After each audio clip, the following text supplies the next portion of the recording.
गठित होने के बाद हर अफसर का हिसाब किताब वही मिलेगा। बिल्कुल। डीएनए रिपोर्ट बीरेन जी निकाल के लाएंगे। बिल्कुल बिल्कुल, स्वागत। बीरेन जी, आप मुझे बताइए कि अब जब सरकार के गठन 21 या 22 तारीख को, जैसा कि आप खबर दिखा रहे थे, 21 या 22 तारीख को हो जाएगी।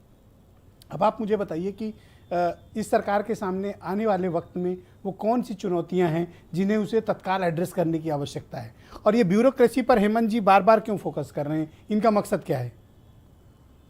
जानकारी ये आ रही है कि 21 तारीख को 3 बजे संभवतः मंत्रिमंडल का विस्तार होगा, मंत्रिमंडल गठित होगा जी। और अयोध्या में होगा कि कान्हा स्टेडियम में होगा, इस पर अभी तस्वीर साफ नहीं है। और 24 भी बढ़ सकता है, आगे भी जा सकता है। लेकिन एक चीज़ ये बात साफ हो गई ब्रजेश जी, उत्तर प्रदेश के चुनाव ने ये साफ कर दिया है कि 2024 का जो रास्ता है अब वो क्लियर है।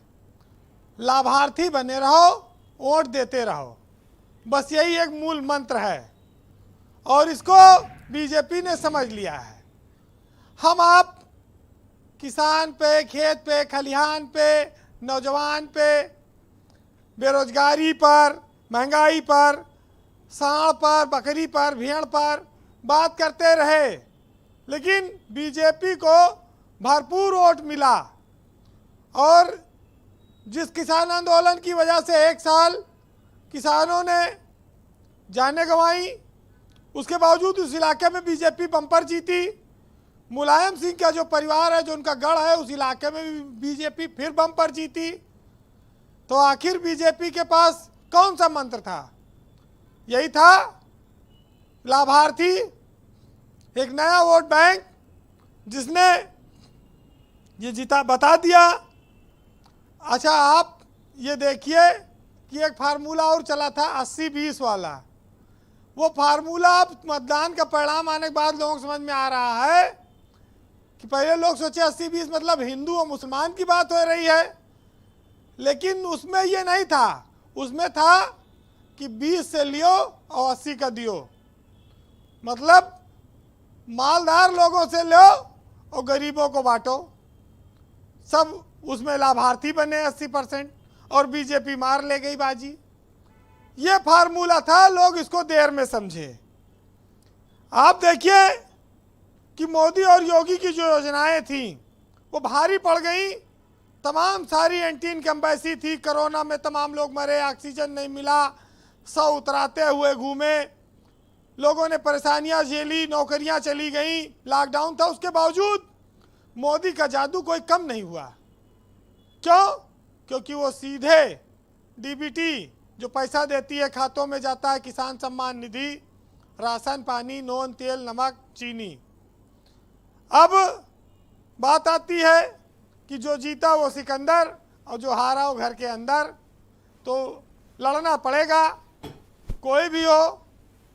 तो ये कुल मिलाकर ये है कि दलित और गरीब का ये जो वोट है ये सरकार बना रहा है। ये जो लाभार्थी का वोट है ये सरकार बनवा रहा है।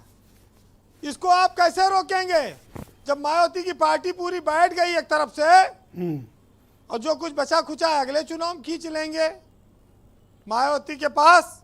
आप जब कहते थे कि हाथी को क्रेन से उठाना पड़ेगा तो बीएसपी वाले बड़े नाराज हो जाते थे। भाई वो तो अब परिणाम सामने है कि हाथी भूखा है, चलने लायक स्थिति नहीं थी। भूखा तो नहीं है हाथी, हेमंत जी तो कुछ और ही कह रहे थे। हेमंत जी शायद समर्थन मूल्य की बात कर रहे होंगे, लेकिन वोटों की भूख है। उसको जो अपना वोट बैंक था वो छोड़कर चला गया। हाथी के पास अब ज्यादा कुछ बचा नहीं। आप देखिए कि बीएसपी ने ऐसे ऐसे टिकट भी बांटे कि जहां पर सपा हार जाए, और उसका सीधा फायदा किसे मिला? जो दल सत्ता में आ जाए। अब बात चल रही है कि साहब मंत्री बनाए जाएंगे, कोई कह रहा है 60 बनेंगे, कोई 63 बना रहा है, कोई 50, कोई डिप्टी सीएम। यहाँ एक सूचना ये आई कि जो 60 साल के ऊपर होगा वो मंत्री नहीं बन पाएगा बीजेपी में, ये भी है। तो इसमें कई सारे निपट जाएंगे। ये होली का मजाक था या सही है? अब ये चर्चा है, अब इसको कोई मजाक ऐसा मत करो, होली मत खराब करो लोगों की। देखिए ये बात तो सही है कि बुजुर्गियत में भी उम्मीदें और उल्लास जिंदा रहता है।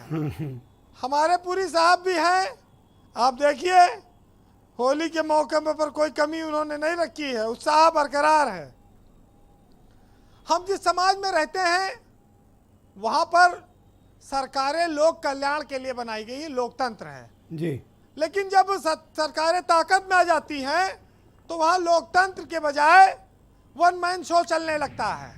और उस वन मैन शो से बचने के लिए ही राष्ट्रीय पार्टियों का प्रादुर्भाव हुआ कि फैसले कोई मनमाने न ले, लखनऊ और दिल्ली के सामंजस्य से फैसले लिए जाएं। उत्तर प्रदेश में एक 10 साल का कार्यकाल मिला है बीजेपी को, और योगी सौभाग्यशाली मुख्यमंत्री होंगे अगर वो ये टेन्योर भी पूरा करते हैं, तो शायद ही बहुत कम लोग होंगे जो उनके रिकॉर्ड तक पहुंच पाएंगे 10 साल मुख्यमंत्री रहने का।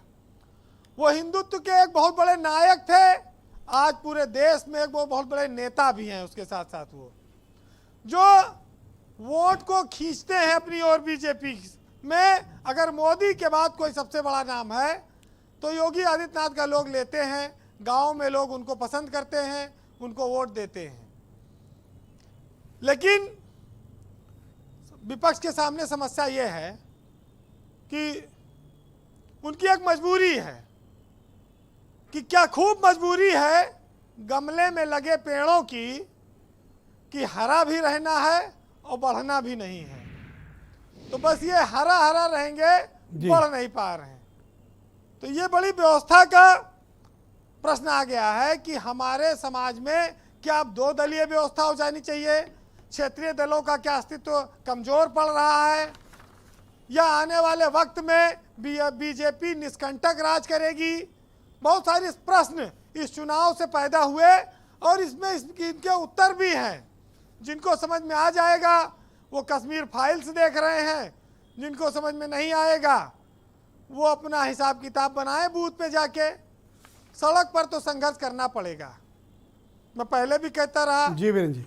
और जो सड़क पे आएगा योगी उसको जेल भेजेंगे, और जब जेल जाएगा नेता तब हीरो बनेगा। बहरहाल ये तो ना हो पाएगा, इतना कठिन काम करा रहे हो। बहरहाल ब्रजेश जी, होली का मौका अब होली है। पे भी कोई ऐसा मजाक करता है क्या? देखिए आज होली का मौका है और बहुत हुड़दंग भी है, होलिका दहन होने वाला है। तमाम दबंग माफिया तमाम बातें आई चुनावों में, अब उन सब का पटक्षेप हो गया है। उस पर एक साहित्य है, सुनिएगा कि जनगण मन अधिनायक होएगा और गुंडा रहा विधायक होएगा। पढ़े लिखे सब कर्मन करो हैं और बिना पढ़ा सब लायक होएगा, और जीवन भर अपराध की हिस्स जो और राम नाम गुण गायक होएगा। और गवा गांव से तो जीत के लेकिन शहरन के परिचायक होएगा, और वादा कई गा जनता से और चोरन के सहायक होएगा। जनगण मन अधिनायक होएगा, गुंडा रहा विधायक होएगा। अच्छा, सुरेंद्र जी कह रहे हैं कि ये वाला कविता भेज दीजिए उनको व्हाट्सएप पे। शर्मा की चाय पर सुबह उनको मिलेगी कल तो, लेकिन होली है दुकानें बंद रहेंगी। आइए, बहुत बहुत शुक्रिया वीरेंद्र जी, बहुत बहुत धन्यवाद आपका और ब्रजेश भाई का स्वागत। बहुत बहुत धन्यवाद आपका, बहुत बहुत शुक्रिया वीरेंद्र जी।